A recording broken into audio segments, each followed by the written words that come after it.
Mesdames et messieurs, bonsoir. C'est l'heure du journal sur ESAI TV, dont voici le sommaire.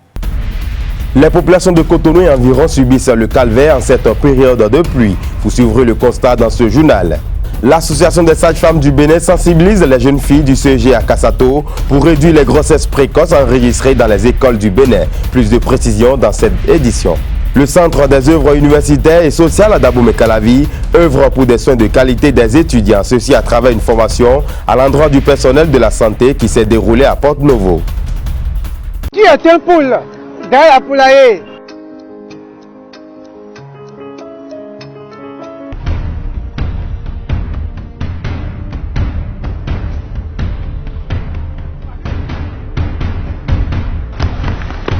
Hein? Dis-moi, pourquoi détruire ce que l'État construit à travers le forage? Détruire quoi?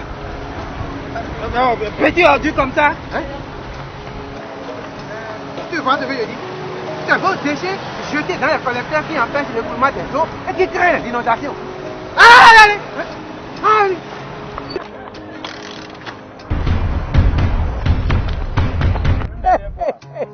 L'État nous les construit à travers le porade. Je les protège. Qui les protège? Et ils nous servent. Ceci est un message du projet d'aménagement urbain et d'appui à la décentralisation PORAD du ministère en charge du cadre de vie et du développement durable avec l'appui financier de la Banque mondiale. Bienvenue à toutes et à tous. À peine la saison pluvieuse a commencé et certains quartiers de la ville de Cotonou se trouvent déjà inondés. C'est le temps du calvaire des usagers de la route et dans les boutiques inondées. Les vendeurs font moins de chiffres d'affaires. Suivez ce reportage. À peine la saison pluvieuse a démarré à Cotonou, les artères et quartiers sont inondés. Pourtant, le dimanche dernier, la préfecture de Cotonou a décidé d'évacuer les quartiers inondés de la ville. Mais avant, les habitants de ces zones subissent le calvaire d'après pluie.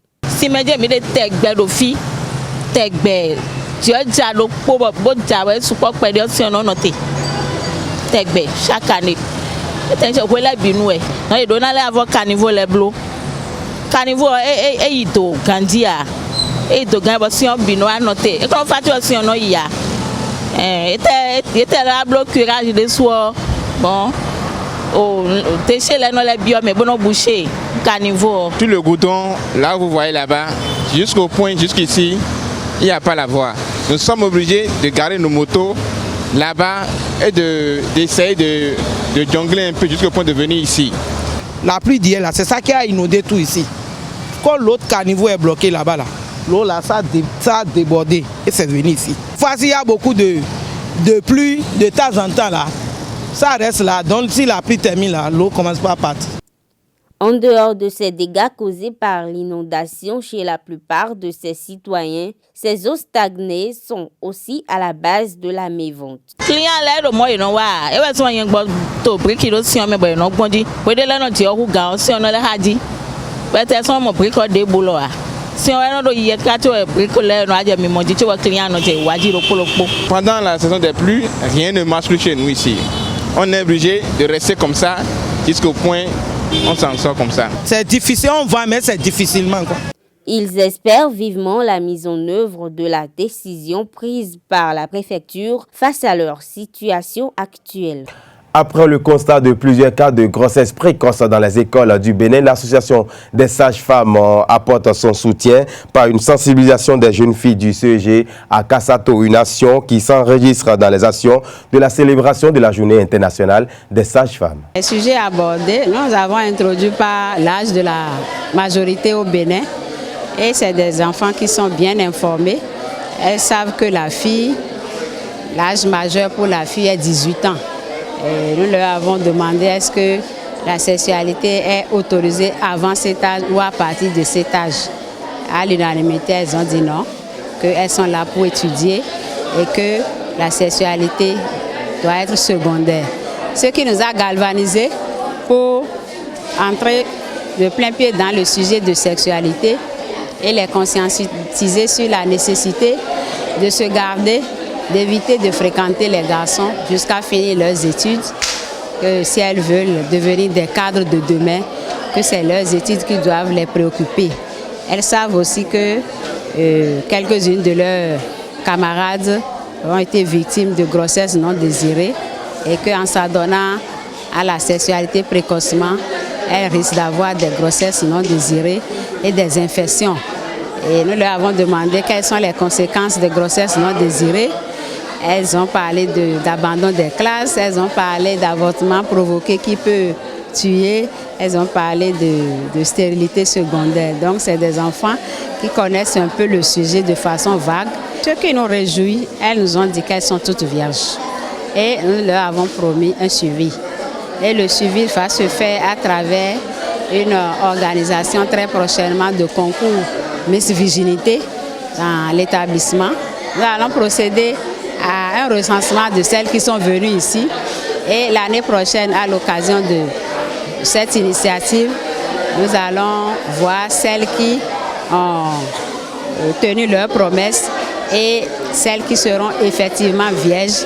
Nous allons leur octroyer des primes. Dans le but d'offrir aux étudiants des campus du Bénin des soins de qualité dans une parfaite hygiène, la directrice du Centre des œuvres universitaires et sociales d'Abomey-Calavi Kous AC a initié à l'endroit de son personnel de santé une série de formations et de recyclage de connaissances. Ainsi, samedi dernier à Porte-Novo, la directrice générale du Kous AC a lancé une formation des agents de la santé du Kous AC situé à Porte-Novo. Et voici le compte rendu. Le personnel des infirmeries du Centre des œuvres universitaires et sociales effectue une série de formations afin d'actualiser les compétences déjà acquises d'une part et d'autre part les renforcer sur les bonnes pratiques d'hygiène en milieu de soins. Et pour la circonstance, le COUS AC a fait recours à l'Institut de l'hygiène et des métiers de la propriété pour assurer cette formation. Aujourd'hui à la zone de Porte-Novo. Donc nous avons réuni les infirmeries de l'INGEPS, de l'ENS et de l'IMSP. Et je voudrais vous demander de bien suivre ces formations et de les mettre en pratique parce que la santé des étudiants nous importe beaucoup. Et il est important que dans les milieux où on les soigne, les bonnes pratiques d'hygiène soient respectées.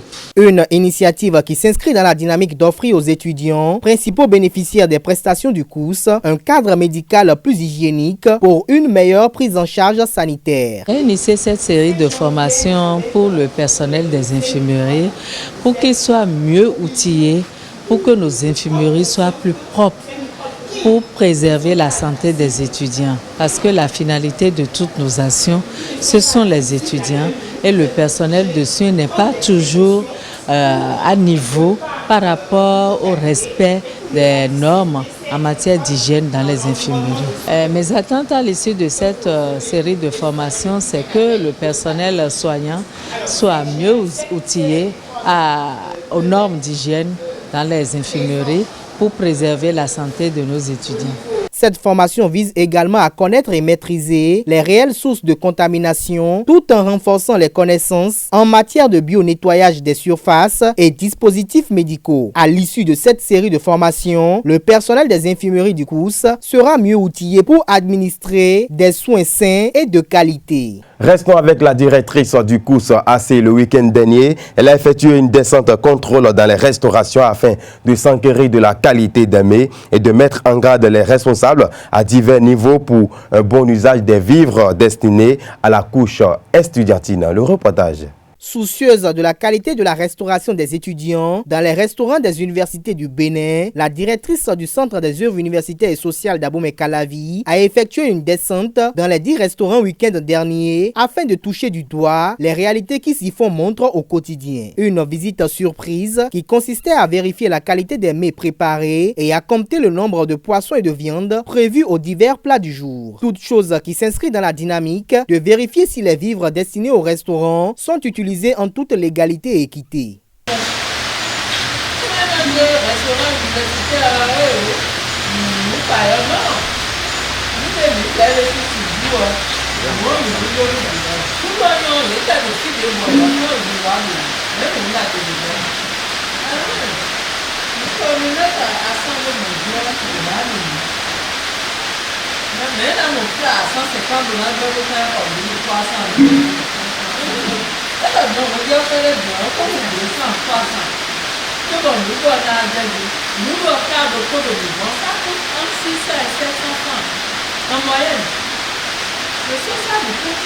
Il urge de rappeler que cette tournée de la DECOUS s'inscrit dans le cadre d'une série de descentes initiées par l'autorité afin de vivre les réalités quotidiennes des étudiants. Ainsi, Ghislaine Claude Fagbon a visité en semaine dernière les résidences universitaires afin de s'enquérir des différents problèmes et d'y apporter des solutions idoines. Dortoirs, douches, latrines, pompes à eau et autres n'ont pas échappé au contrôle. On fait déjà plusieurs descentes dans les restaurants universitaires pour constater la qualité des mets et la propreté de tout ce qui se passe dans les restaurants et apporter des améliorations.